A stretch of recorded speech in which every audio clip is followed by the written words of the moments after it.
ஆச்சி பாயாசம் mix, ஒன்று வாங்கினால் ஒன்று இலவசம்.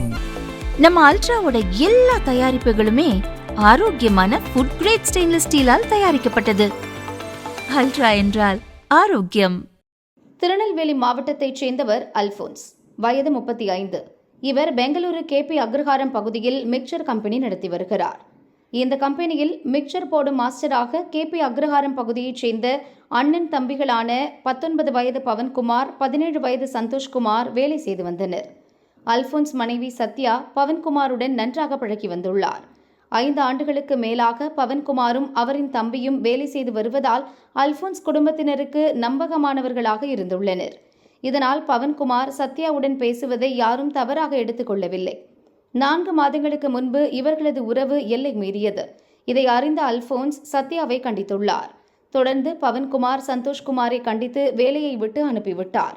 பின்னர் பவன்குமார் திருப்பத்தூர் மாவட்டம் தோட்டிக்குட்டை கிராமத்தில் உள்ள அவரது பாட்டி சுசீலாபாய் வீட்டில் தங்கினார். வேலையை விட்டு நின்ற பிறகும் பவன்குமார் சத்யாவுடன் மொபைலில் பேசி அடிக்கடி சந்தித்து வந்துள்ளனர். சத்யாவிடமிருந்து பவன்குமார் லட்சக்கணக்கில் பணத்தை பெற்றதாகவும் கூறப்படுகிறது.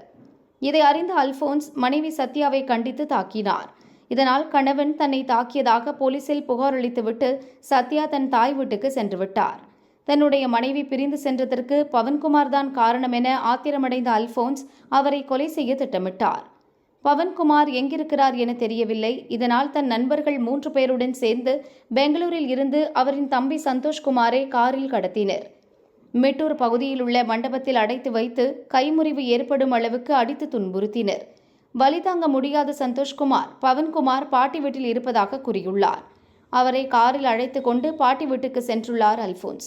அங்கு பவன்குமாரின் தாய் மீராபாய் கதவை திறந்தார். அப்போது அல்போன்ஸ் அவரின் நண்பர்கள் வேகமாக வீட்டுக்குள் நுழைந்தனர். உள்ளே இருந்த பவன்குமாரை கத்தியால் சரமாரியாக குத்திவிட்டு அங்கிருந்து காரில் தப்பினர். அருகே இருந்தவர்கள் இரத்த வெள்ளத்தில் துடித்த பவன்குமாரை ஆம்புலன்ஸ் மூலம் வாணியம்பாடி அரசு மருத்துவமனையில் சேர்த்தனர். அங்கு பவன்குமார் இறந்தார். அல்போன்ஸ் தாக்கியதில் காயமடைந்த சந்தோஷ்குமார் திருப்பத்தூர் அரசு மருத்துவமனையில் சேர்க்கப்பட்டார். பவன்குமார் தாயார் திருப்பத்தூர் போலீசில் புகார் அளித்தார். இதை அடுத்து அல்போன்ஸை பிடிக்க தனிப்படை அமைக்கப்பட்டது. போலீசார் விசாரணையில் KP அக்ரஹாரம் பகுதியில் அல்போன்ஸ் மறைந்திருப்பதாக தகவல் கிடைத்தது. அங்கு விரைந்த தனிப்படை போலீசார் 12 மணி நேரத்திற்குள் அல்போன்ஸ், அவரின் நண்பர்கள் பாக்யராஜ், கதிர்வேல், பாலபொன்னையன் ஆகியோரை கைது செய்தனர். தகாத உறவால் ஒரு உயிர் போனது மட்டுமில்லாமல் 2 குடும்பங்கள் சிதைந்து போன சம்பவம் பெரும் சோகத்தை ஏற்படுத்தியுள்ளது.